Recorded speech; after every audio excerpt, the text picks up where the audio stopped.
வணக்கம் மக்களே. தென்னாப்பிரிக்கா அணியை தொடரும் சோக வரலாறு அதை பத்தி தான் அந்த வீடியோல பார்க்க போறோம். எல்லா போட்டியிலயும் நல்லா ஆடிட்டு முக்கியமான நாக் அவுட் போட்டிகள்ல சவுத் ஆப்பிரிக்கா சொதப்பிடுவாங்க. இத பத்தி பாக்குறதுக்கு முன்னாடி இந்தியாவுக்கும் இந்த மாதிரி ஒரு சோகமான வரலாறு இருக்கு, அதை பத்தியும் பாத்திரலாம். இந்தியா கடந்த 10 வருஷமா ஐசிசி உலக கோப்பை எதையுமே வாங்கவே இல்லை. அதுக்காக அவங்க மோசமா ஆடி இருக்காங்க அப்படின்னு சொல்ல முடியாது. கடந்த 10 வருஷத்துல இந்திய அணி 5 முறை இறுதி போட்டிக்கு போயிருக்காங்க. ஆனா அவங்க ஒரு முறை கூட ஜெயிக்கவே இல்ல. இந்திய அணி கடைசியா 2013 சாம்பியன் டிராபி கோப்பைய வாங்கினாங்க. அந்த போட்டியில இந்தியா இங்கிலாந்து அணிகள் மோதினாங்க. மழை காரணமா போட்டி 20 ஓவரா குறைக்கப்பட்டுச்சு. முதல் பேட் செஞ்ச இந்தியா 129 ரன்கள் மட்டும் எடுத்திருந்தாங்க. அடுத்த பேட் செஞ்ச இங்கிலாந்து அணி 124 ரன்கள் எடுத்திருந்தாங்க. இறுதி ஓவர்ல 14 ரன்கள் தேவைப்பட்டுச்சு. நம்மளோட அஸ்வின் கடைசி ஓவரை வீசிருப்பாரு.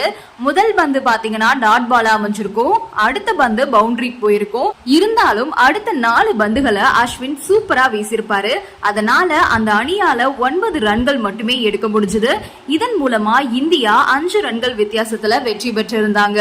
இந்திய அணி வென்ற கடைசி ஐசிசி டிராபி இதுதான். அதுக்கப்புறம் கடந்த 10 வருஷத்துல நாம எந்த ஐசிசி டிராபியும் வாங்கவே இல்லை. அதுக்கப்புறம் பல ஐசிசி தொடர்கள்ல இந்திய அணி ஆடி இருக்காங்க.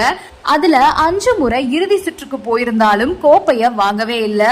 கடந்த 2014 T20 உலக கோப்பை இறுதி போட்டி நடந்துச்சு. அதுல முதல்ல பேட்டிங் பண்ண இந்தியா 130 ரன்கள் எடுத்திருப்பாங்க. அடுத்து பேட்டிங் பண்ண இலங்கை அப்பப்போ விக்கெட்களை இழந்தாலும் இலக்க நோக்கி தான் போயிட்டு இருந்தாங்க. இதன் மூலமா இலங்கை 18 ஓவர்லயே டார்கெட் அச்சீவ் பண்ணி வெற்றி பெற்றுட்டாங்க. 2017 நடந்த சாம்பியன் டிராபி தொடர அவ்வளோ சீக்கிரம் யாரும் மறந்திருக்க மாட்டாங்க. அந்த தொடரோட இறுதி போட்டியில இந்தியாவும் பாகிஸ்தானும் மோதினாங்க. முதல்ல பேட்டிங் பண்ண பாகிஸ்தான் பேட்ஸ்மேன்கள் இந்தியாவுக்கு செம்ம டஃப் கொடுத்தாங்க. பவுலர்ஸ்களை வெளுத்து வாங்கினாங்க அப்படின்னு தான் சொல்லணும். பாகிஸ்தான் அணி 338 ரன்கள் எடுத்திருப்பாங்க. தொடர்ந்து 333 ரன்களை எடுத்தா வெற்றி அப்படின்ற இலக்கோட இந்தியா களமிறங்கியிருப்பாங்க. இருந்தாலும் ஆரம்பத்துல இருந்தே இந்திய வீரர்கள் தடுமாறிட்டு தான் வந்தாங்க. கடைசியா பாத்தீங்கன்னா இந்திய அணியால 158 ரன்கள் மட்டும் தான் எடுக்க முடிச்சது. 180 ரன்கள் வித்தியாசத்துல பாகிஸ்தான் அபாரமா வெற்றி பெற்றிருப்பாங்க. போன வருஷம் உலக கோப்பை இந்தியால நடந்தப்போ கண்டிப்பா இந்தியா தான் வின் பண்ணுவாங்கன்னு எல்லாருமே நினைச்சிட்டு இருந்தாங்க. அதே மாதிரி தான் இந்திய அணி லீக் போட்டி எல்லாத்துலயும் சூப்பரா விளையாடினாங்க.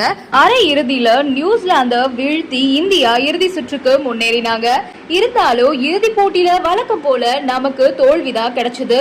முதல்ல பேட்டிங் பண்ண இந்திய அணியால 240 ரன்கள் மட்டும் தான் எடுக்க முடிச்சது. ரோஹித் சர்மா, கோலி, ராகுல் மட்டும் சிறப்பா ஆடினாங்க. அவங்கள தவிர வேற யாரும் பெருசா ஆடல.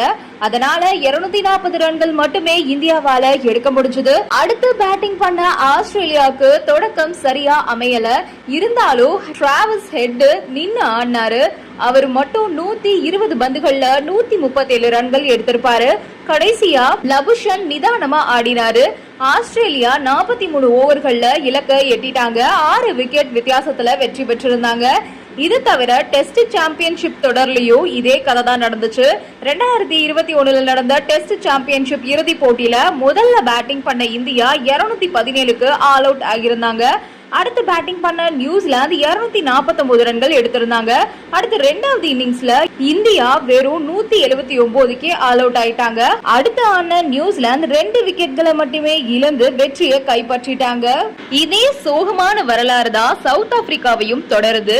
உலக கிரிக்கெட் அரங்கத்துல மிகவும் பழமை வாய்ந்த அணிகள்ல ஒண்ணு அப்படின்னா அது சவுத் ஆப்பிரிக்கா அணிதான். ஆனா அவங்களுக்கும் உலக கோப்பைக்கும் ஏதோ 7ஆம் பொருத்தம் அப்படின்னு சொல்லலாம். உலக கோப்பை தொடர்ல இதுவரைக்கும் 4 முறை அரையிறுதி வரைக்கும் முன்னேறி இருக்காங்க சவுத் ஆப்பிரிக்கா அணி. இப்போ 5வது முறையா அரையிறுதிக்கு போய் அதுலயும் வெற்றி பெற்று இப்போ இந்தியாவோட இறுதி சுற்று விளையாட போறாங்க. 1992ல முதலா உலக கோப்பை அரையிறுதி சுற்றுக்கு தென்னாப்பிரிக்கா தகுதி பெற்றிருந்தாங்க. அந்த போட்டியில மழை காரணமா ஆட்டம் 45 ஓவரா குறைக்கப்பட்டுச்சு.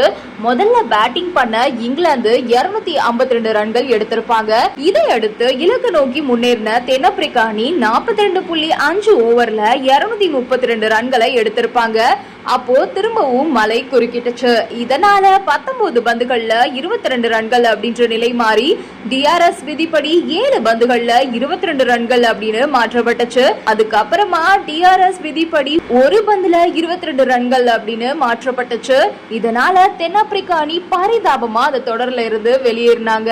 1999 உலக கோப்பையில அரையிறுதியில ஆஸ்திரேலியாவும் தென்னாப்பிரிக்கா அணிகளும் மோதினாங்க. முதல்ல பேட்டிங் பண்ண ஆஸ்திரேலியா 213 ரன்களுக்கு ஆல் அவுட் ஆயிட்டாங்க.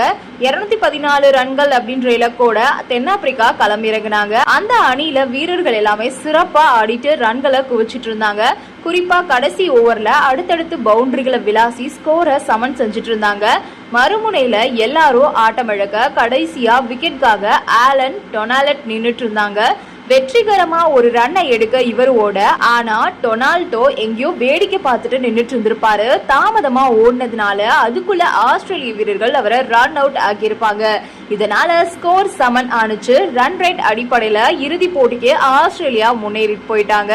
தென்னாப்பிரிக்கா தொடர விட்டு வெளியே போயிட்டாங்க.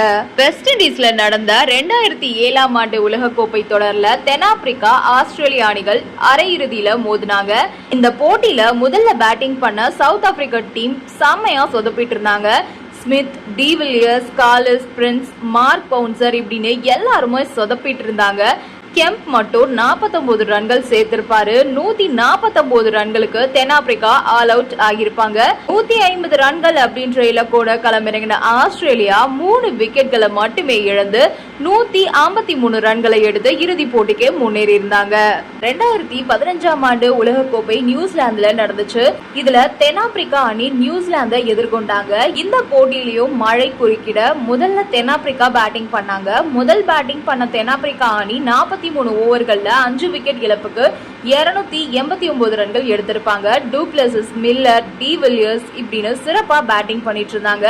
அதுக்கப்புறம் 43 ஓவர்கள்ல 299 ரன்கள் எடுத்தா வெற்றி அப்படின்னு நியூசிலாந்து களமிறங்கினாங்க. இலக்க நோக்கி ஆடின நியூசிலாந்து ஒரு பந்து மீதம் இருக்கிற நிலையில வெற்றி பெற்றிருந்தாங்க. வெற்றிக்கு பக்கத்துல போயும் கூட தென்னாப்பிரிக்கா அணிக்கு வெற்றி கிடைக்கல, தோல்விதான் மிஞ்சுது. இதனால பெரும் ஏமாற்றத்தை சந்திச்சாங்க தென்னாப்பிரிக்கா அணி. இவ்வளவு தடைகளை தாண்டி வந்த தென்னாப்பிரிக்கா அணி இப்போ முதலா ஃபைனலுக்கு வந்திருக்காங்க. செமி ஃபைனல்ல ஆப்கானிஸ்தான் கூட மோதி வெற்றி பெற்று இப்போ ஃபைனல்ல இந்தியா கூட மோத போறாங்க. இந்த போட்டி இந்தியாவுக்கும் பால்வாசாவா போட்டி தான். இதுல எந்த அணி வின் பண்ணாலும் அவங்களுக்கு இது ரொம்பவே பெரிய விஷயமா இருக்கும். 10 வருஷமா டிராஃபி வாங்காத இந்தியா வெற்றி பெறுவாங்களா, இல்ல இதுவரைக்கும் டிராஃபியே வாங்காத சவுத் ஆப்பிரிக்கா வெற்றி பெறுவாங்களா அப்படின்றத நம்ம பொறுத்திருந்துதான் பார்க்கணும். இந்த மாதிரி சுவாரஸ்யமான ஸ்போர்ட்ஸ் பத்தின தகவலுக்கு நம்ம சேனலை சப்ஸ்கிரைப் பண்ணுங்க, லைக் பண்ணுங்க, ஷேர் பண்ணுங்க. நன்றி, வணக்கம்.